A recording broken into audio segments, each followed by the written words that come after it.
Ko tēnei tohu e whakanui ana I te hunga Pakihi, ko te kai tautoko, ko te taurapa tūhono. No reira tēnei te mihi me te karanga atu kia Tina Wilson no te taurapa tūhono, hei tuku atu I tēnei taonga. Ai, Tina!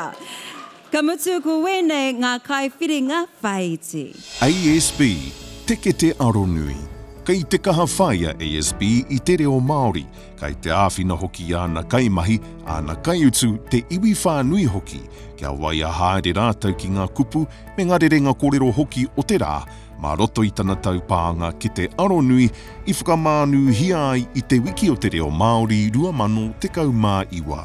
E whakakipa ana a Victoria Short te tūmuaki I te katoa ki te akotahi I tōna taha I te Reo Māori.